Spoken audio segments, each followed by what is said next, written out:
Good morning. It is Wednesday, August 4th. I want to say July. It's August 4th. Um, it's time for our daily lectionary reading. Today we are wrapping up Psalm 50, 16 to 23. Tomorrow we'll get a new psalm. 2 Samuel 13, 20 to 36. We get the conclusion of the Amnon, Tamar, Absalom story. And then Mark 8, 1 to 10. So let's just jump right into Psalm 50. But to the wicked, God says, "What right have you to recite my statutes or take my covenant on your lips? For you hate discipline, and you cast my words behind you. You make friends with a thief when you see one, and you keep company with adulterers. You give your mouth free rein for evil, and your tongue frames deceit. You sit and speak against your kin. You slander your own mother's child. These things you have done, and I've been silent. You thought that I was one just like yourself, but now I rebuke you, and I lay the charges before you. Mark this, then, you who forget God, or I will tear you apart, and there will be no one to deliver. Those who bring thanksgiving as their sacrifice honor me. To those who go the right way, I will show the salvation of God." All right. If you remember yesterday, David's eldest son Amnon had a thing. He was lusting after his half sister. It's Absalom's sister Tamar. And at the urging of his friend, he created this plan where he pretended to be ill. And he asked David to have Tamar come and cook him something and feed him. And when Tamar got there, he sent everyone out of the room, and he raped her. And then he was sick of her and sent her out. And she tore her robes, signifying a royal virgin daughter, put ashes on her head, so she was in grief. All right, and then we're going to pick this up. Her brother Absalom said to her, "Has Amnon your brother been with you? Be quiet for now, my sister. He is your brother. Do not take this to heart." So Tamar remained a desolate woman in her brother Absalom's house. When King David heard of all these things, he became very angry, but he would not punish his son Amnon because he loved him, for he was his firstborn. But Absalom spoke to Amnon neither good nor bad, for Absalom hated Amnon because he had raped his sister Tamar. And David is kind of powerless here. He doesn't want to put his son to death, but he also cannot force them to marry because it's in violation of the law of how close a relation. So it's kind of, in a way, his hands are tied, and he comes off as very weak here, even though he's mad at Amnon. After 2 full years, Absalom had sheep shearers at Baal Hazar, which is near Ephraim, and Absalom invited all the king's sons. And Absalom came to the king and said, "Your servant has sheep shearers. Will the king and his servants please to go with your servant?" But the king said to Absalom, "No, my son, let us not all go, or else we will be burdensome to you." And he pressed him, but he would not go, but he gave his blessing. And then Absalom said, "If not, please let my brother Amnon go with us." And the king said to him, "Why should he go with you?" But Absalom pressed him until he let Amnon and all the king's sons go to him. And Absalom made a feast like a king's feast. And then Absalom commanded his servants, "Watch when Amnon's heart is merry with wine. And when I say to you, 'Strike Amnon,' then kill him. Do not be afraid. Have I not myself commanded you? Be courageous and valiant." So the servants of Absalom did to Amnon as Absalom had commanded. And then all the king's sons rose, each mounted his mule, and fled. And while they were on the way, the report came to David that Absalom had killed all the king's sons, and not one of them was left. And the king rose and tore his garments and lay on the ground, and all his servants who were standing by tore their garments. But Jonadab, the son of David's brother Shimei, said, "Let not my lord suppose that they have killed all the young men, the king's sons. Amnon alone is dead. This has been determined by Absalom from the day Amnon raped his sister Tamar. Now therefore do not let my lord the king take it to heart as if all the king's sons were dead, for Amnon alone is dead."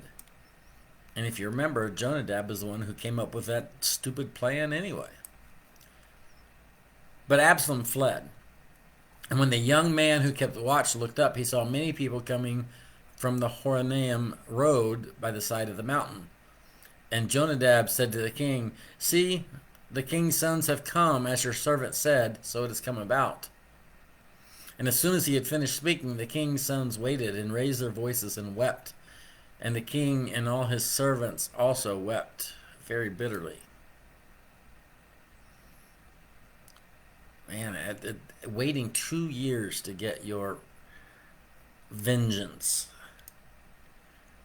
That's patience right there. That's deliberate planning. It's letting them think they'd gotten away with it, getting the person let their guard down. There's some major league cruelty going on right there. All right, let's go to Mark 8. A few weeks ago, Mark does these I call them Markan sandwiches, where he's got two parts of a story and he inserts another story into the middle. And it's a storytelling technique. I believe it's called chiastic structure. But anyway, it is a storytelling technique that is well known.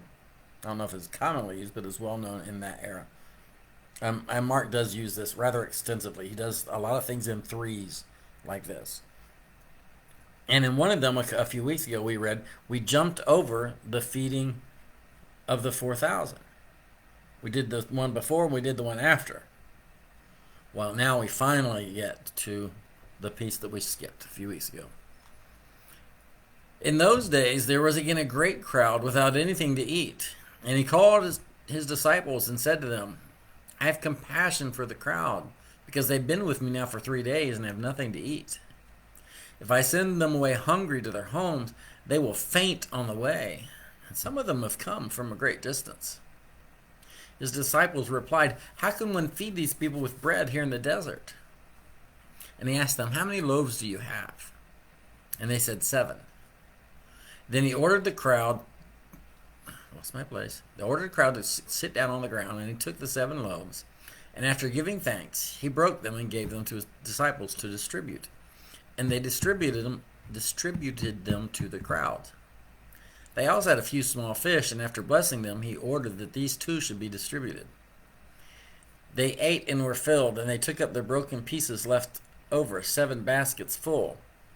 Now there were about 4,000 people. And he sent them away. And immediately he got into the boat with his disciples and went to the district of Dalmanutha.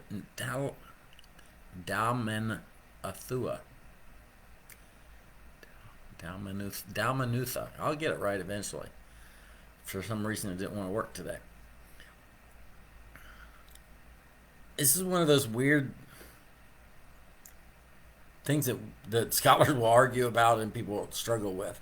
Is we've got the feeding of the 5,000 and the feeding of the 4,000. And people will wonder, well, why did the disciples have this big, did not understand and did not think it could happen the second time if it had already happened once before? And there are some scholars who think this is the same event, and they've weaved 2 different tellings of it together, which would explain why the disciples in the second one didn't think it could happen, if it was just a different version of it that, in this case, Mark took those two different ones and put them both in the story, or two versions of the same event, but put them in as two separate events. Remember, the Gospels were written, the earliest one, Mark, was probably between 30 and 40 years after the death of Jesus. So we've got almost a full generation later before it was actually written down. Nobody knows. Either the disciples, it was something with them, and they struggled to understand that this could happen, even though they'd already seen it happen. That's not out of the realm of possibility, I guess. We often see the disciples struggle to understand, even when they have seen miracles, these great works, or even after Jesus has explained to them, they still struggle. Or could it have been the same event from two perspectives? We've seen this before. We see this earlier in the Old Testament, where they took two different sources and weaved them together into tell one story, and that there are times where it seems to contradict or repeat itself. So I don't know. Nobody knows. We're gonna argue about this until we all get up there and we find out how wrong we were. Which I, for one, am looking forward to that day to find out how much we got right and how much we got wrong. That's it for today, guys. It's been 11 and a half minutes. I've kept you long enough. Enjoy the rest of your day. I'll see you tomorrow.